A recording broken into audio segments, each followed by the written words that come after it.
Welcome to the Unlist. Today we're talking about aftershaves. Yep, I said it, aftershaves. Why? Well, because I want to.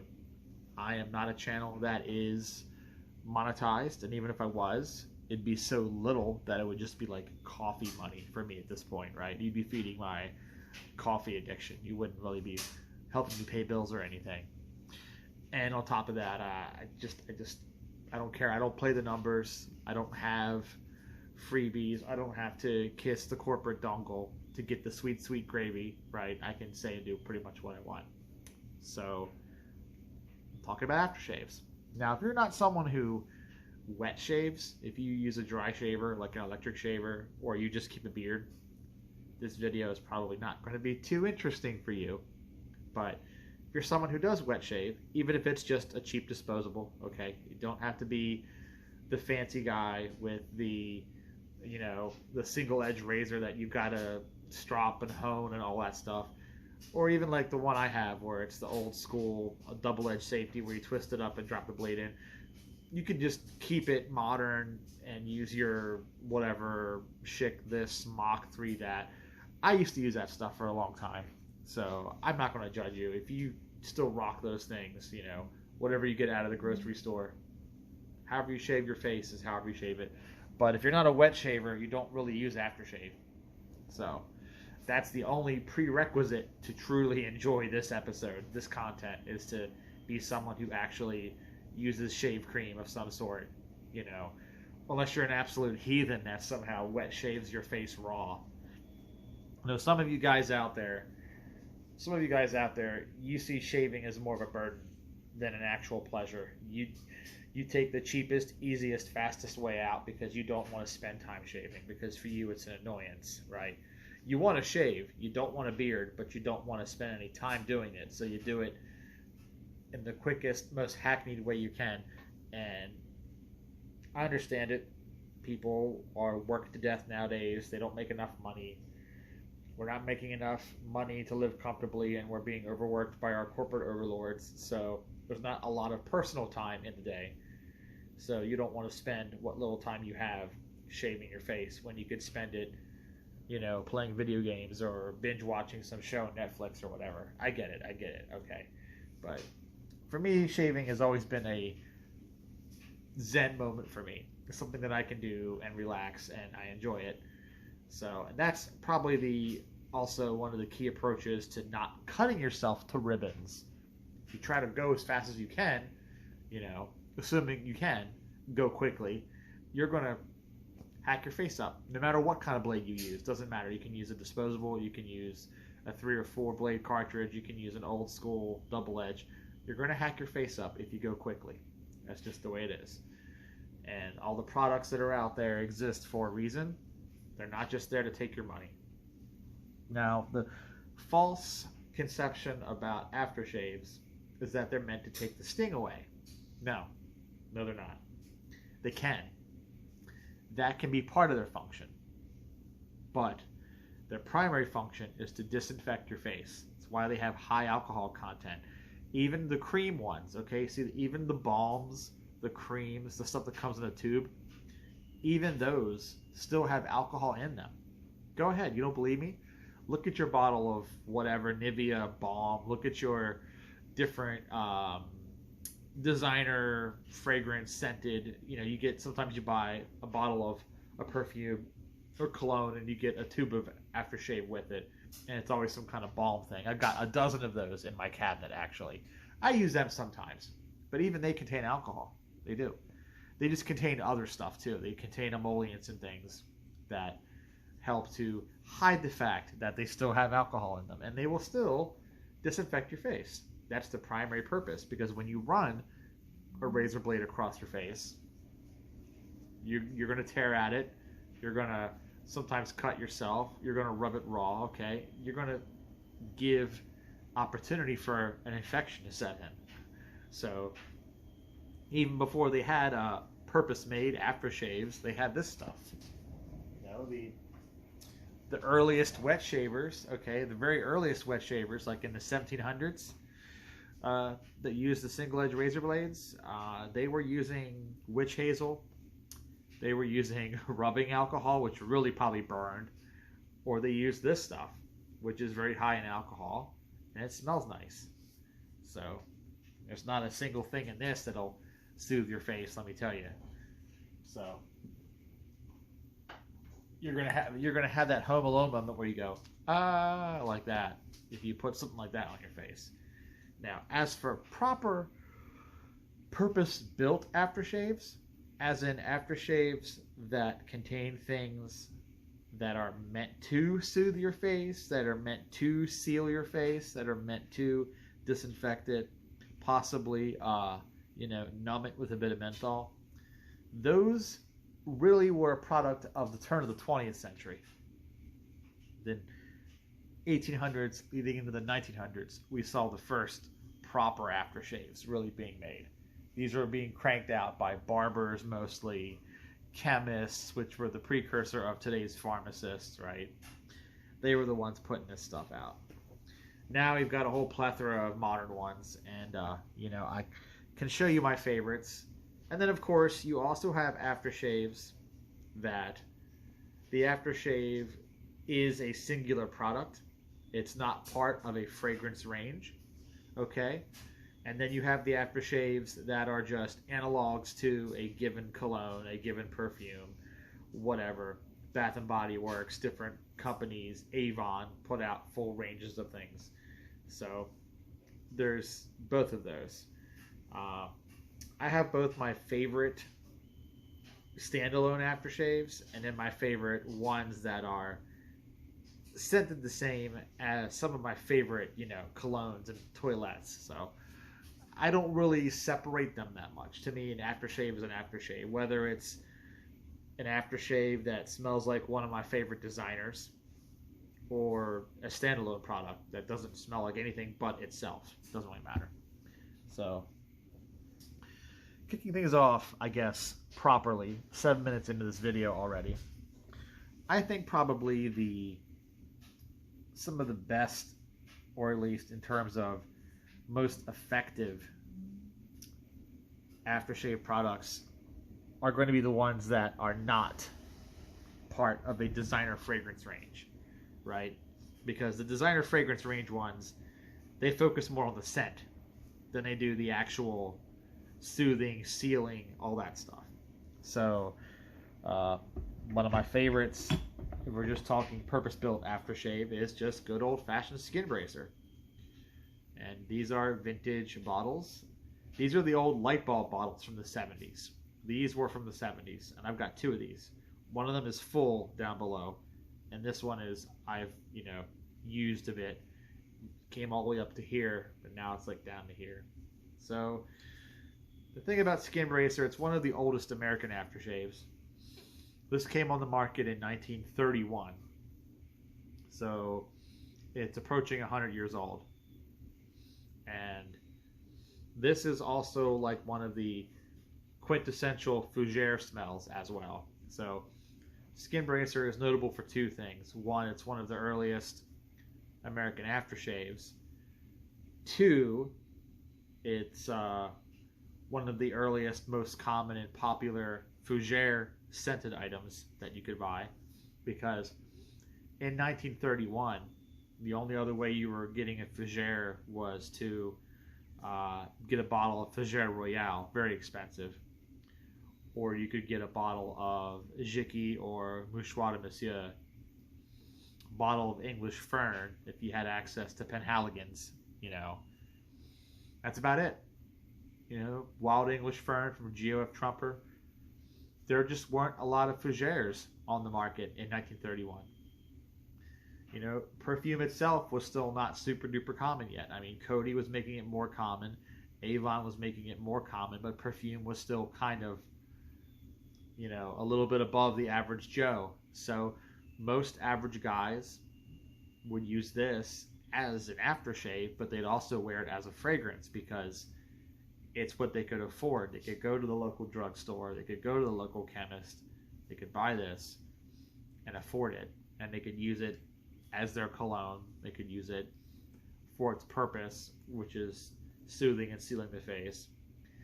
And something you may not realize, But if you like Speed Stick, if you're a fan of the Speed Stick deodorant, which is another product by this brand, Menon, it is scented the same way as this. So Menon Speed Stick is scented the same way as Skin Bracer. They're the same fragrance. So you can at least layer two products together. You can layer the Speed Stick with the Skin Bracer and get the full effect. Now another one that is really popular and really common, I've got it in the bathroom. I'm not coming out to get it, so just trust that I own it. Here's the musk version, but Aqua Velva. The original ice blue Aqua Velva, which I have, like I said, in the bathroom. I don't have it out here, but that is another early American aftershave, and it has that very big, loud menthol blast in the beginning that everyone either loves or hates. Either you love that big menthol or you hate it. I actually like it, okay? I like the big menthol. The Skin Bracer has some menthol, but it's toned down a little bit. It's more fougere, okay? The Aqua Velva just hits you with the menthol like it doesn't care, okay? It just smack, okay? It's like a purse filled with bricks, but the bricks are menthol. Just bam, right in the face. Once you get past that, though, the rest of the fragrance is more of a sheep composition. It's got some labdanum. It's got leather notes in it. It's got a little bit of a mossy undertone, a little bit of citrus. It's got some dry spices like nutmeg in it. So it is a sort of an aromatic sheepray composition. I compare it to like brown leather, like shoe leather. So the joke I make with people when they're discovering Skin Bracer and then they want to go try Aqua Velva is that Skin Bracer is like that classic fougere scent with a bit of mint on top. Aqua Velva is like basically menthol and an old brown shoe. I know that sounds horrible, right? That sounds horrible, but there's something special about it, though. There is.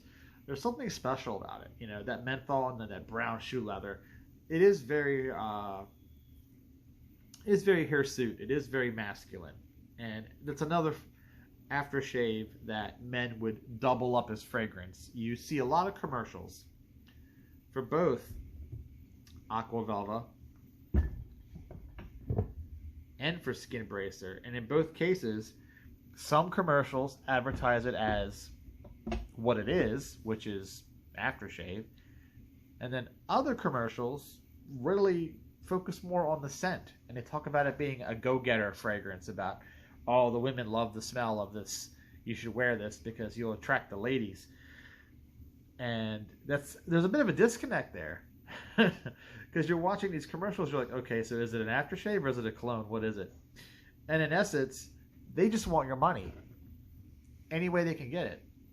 So if you're going to wear the stuff because your face was shaved, great, they've got your money.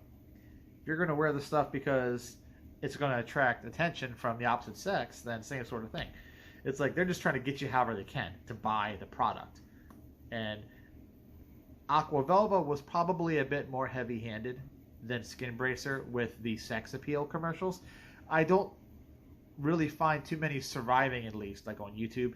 I don't find too many surviving commercials about Skin Bracer being a go-getting fragrance. I mean, I remember some ads like in the 80s with Jack Palance talking about how he doesn't need a fancy cologne. He doesn't need anything designer. He just puts on his good old Skin Bracer and it's got just enough scent and just enough, like, he feels, you know, handsome when he wears it, and that's all he needs.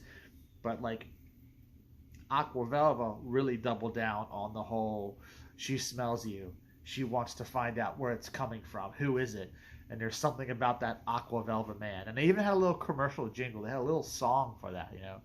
There's something about that Aqua Velva man, bom bom, or whatever. Okay, that was the thing, and it's kind of stupid. And you look back on it now, and you're like, in today's like money obsessed, status obsessed, corporate ghoul grindhouse world we live in, with all of our Sigma grind set alpha males out there taking testosterone pills and checking their bank accounts constantly, right? You know, those kind of cats don't want to wear an aftershave and try and catch a date with it. They want the most expensive $500, $600 Creed Roja Dove. They want to get the biggest bling, you know. They need to have their drip so they can have that Riz or whatever cursed words you want to use. So we are the furthest from that. But 50, 60 years ago, yeah, 50, 60 years ago, it was kind of plausible to wear an aftershave on a date. And then that was okay.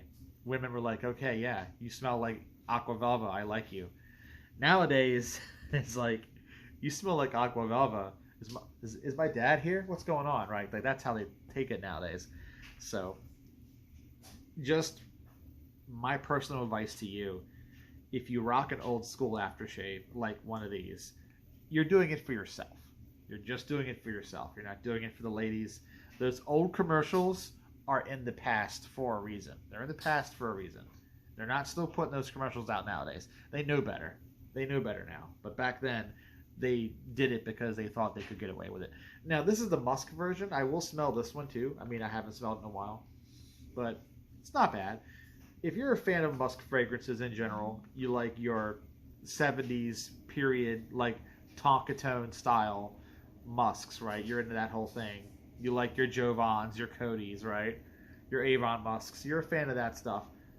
This is actually not bad. And this one is actually labeled as a cologne too. So they still, in 2024, they still encourage you to wear this as a cologne. But the musk one, not the regular one. The regular one, they've given up. They've given up on that. But the musk one, they still try and convince some guys that you know. And they even say on the back, they still have the market copy. The ancient market copy is still on the back of this bottle. It says, sexy, masculine, powerful, the long-lasting scent of Aqua Velva musk has both the skin benefits of aftershave and the magnetic scent of cologne. There's always been something about an Aqua Velva man. Right. Well, good luck to you, champ. That's all I'm saying. Good luck to you. And bless your heart. So, a couple other aftershave specific fragrances I can show you. On a lesser note, because I've already killed so much time in this video as is on just Skin Bracer and Aqua Velva. I don't want to waste too much more time. But we've got a quirky little Japanese one here that I like called Mandom. And the commercials for this are absolutely re-fucking-diculous. So you look up Mandom on YouTube and you will see these Charles Bronson commercials. And I guess people in Japan had a crush on Charles Bronson back in the day, you know?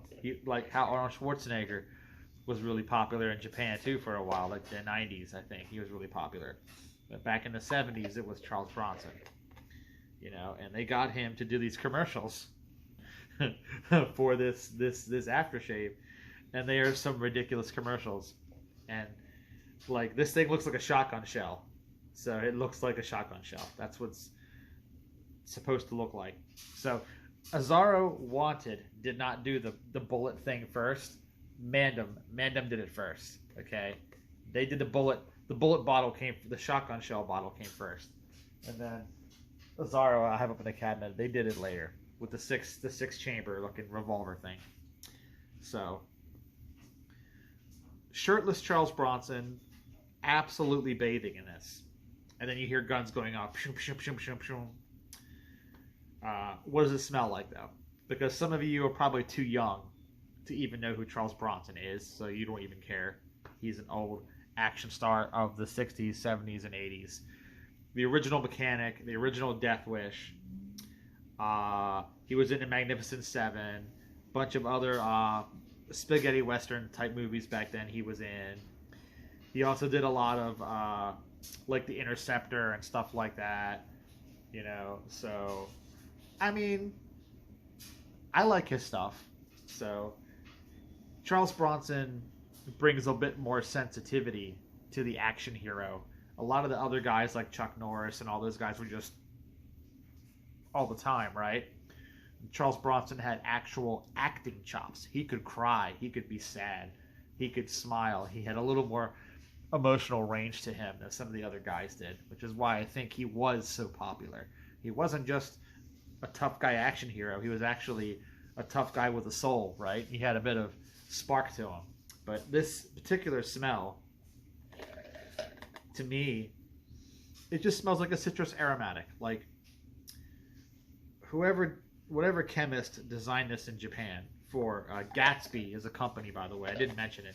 Mandom is not the company. Gatsby is the company. But whatever chemist was working on this aftershave must have been smelling bottles of Monsieur de Givenchy,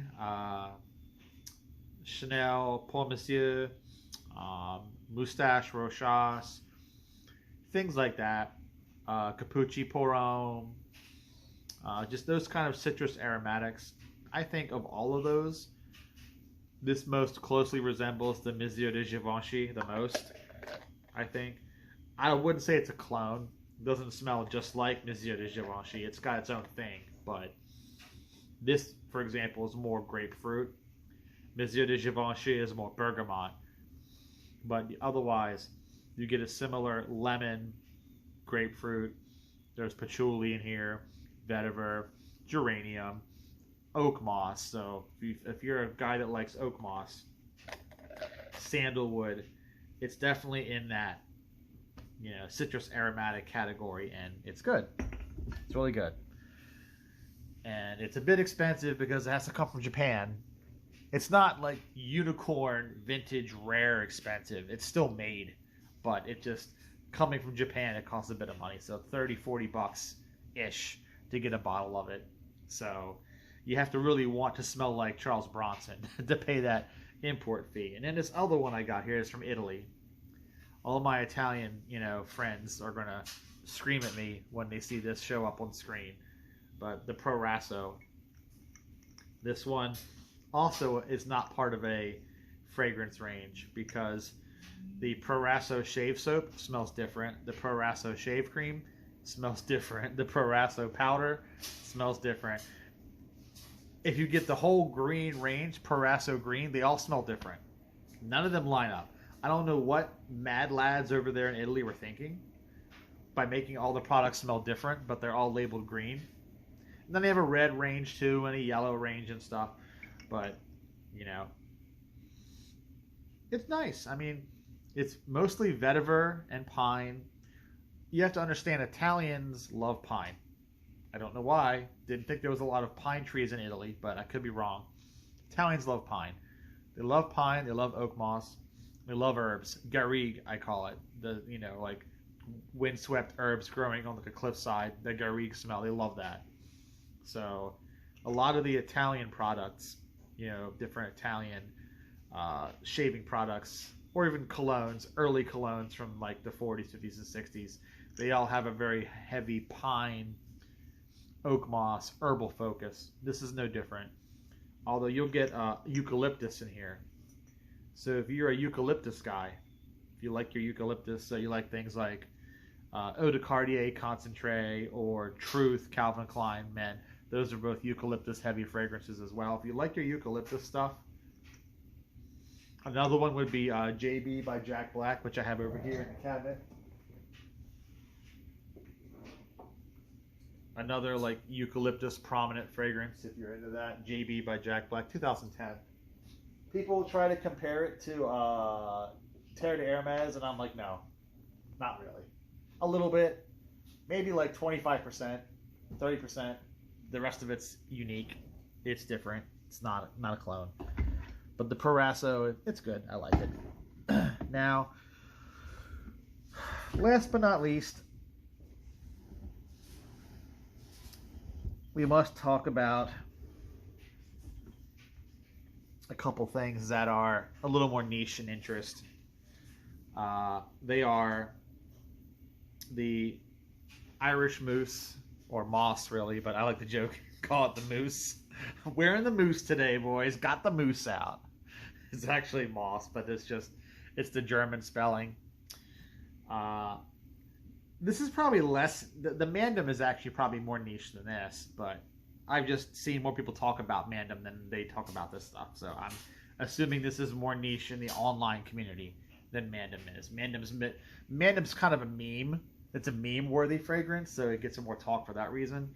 This is not really all that mimetic. So now Irish Moos is kind of cool because it is the smell of origin for Irish Spring, which was called Irischer Frühling or something. I can't pronounce the German, but when Irish Spring first came out in Germany, it was a Unilever product, and it had a very German complex name that I will probably butcher, so I'm not going to make a second attempt at it. But it came over to the US in '71 as Irish Spring. And the scent of that soap was based off of the scent of this. Not because this is made by Unilever, it's not. Sear is a competing company.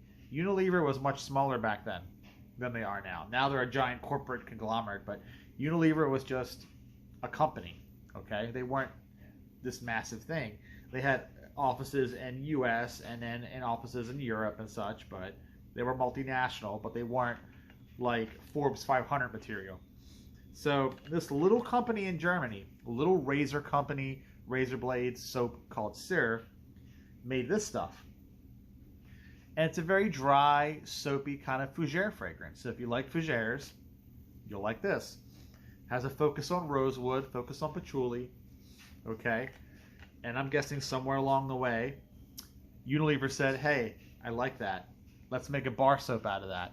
So they kind of like cloned it in effect. Unilever cloned this smell, this Irish moss, and they cloned it into bar soap. And then from that bar soap, that smell became so popular that, as you might know, Paco Rabanne launched Pour Homme in '73 that very closely resembles Irish Spring, but it's more luxurious. Of all the different takes on this particular scent profile, it's the most luxurious one. But it all starts right here, 1967, with this stuff. And there is technically a cologne too, but this came first. Aftershave came first. So it doesn't count against it being a designer or whatever. Then another one is a Gillette product that I like. The label is really worn off on this one. You can barely see it. But this one is Gillette Cool Wave. It's not a deep vintage bottle, unfortunately, but I don't care. You know me, I use what I got. This sits somewhere between like a Drakkar Noir and a Cool Water. So if you wanted to take Drakkar Noir and Cool Water and smash them together, and then drop in a little bit of like Preferred Stock by Cody, that like leathery smell. So that leathery Preferred Stock smell mixed with a bit of the Cool Water aquatic smell and the Drakkar Noir fougere smell. So fougere, aquatic, a little bit of leather, swirl it all together, put it in this bottle, call it Cool Wave. It is excellent. This one can and will double as a fragrance. The fragrance in this will last all day. So beware, this is an aftershave sold as an aftershave, but if you use it, unless you want to wash it off later, this is going to stick with you throughout the day. And it's got castor oil too, which castor oil is one of the reasons why it sticks on your skin so well. There's some other ones I could go through, right? Like, I'm sure you're probably wondering, where's the Clubman fragrances at? Where's Clubman Pinot? Where's all the Lilac Vegetal? That deserves its own video. That whole company and brand deserves its own video. So I am not going to cover those in this video. I don't have enough time left anyway. I can only make videos of a certain length before my camera goes womp womp and kicks off. File size limit reached, whatever. And I'm about there now. I'm a few minutes away from it. So I'm covering more of the miscellaneous aftershaves than I am the big lines of aftershave products, right? I'm not covering those. But there you guys have it, man. That's more or less it. Avon also has a whole bunch of aftershaves. They're up there. But I felt like I've done enough talking about Avon for a little while. So the only one I will mention, I think, that's worthwhile.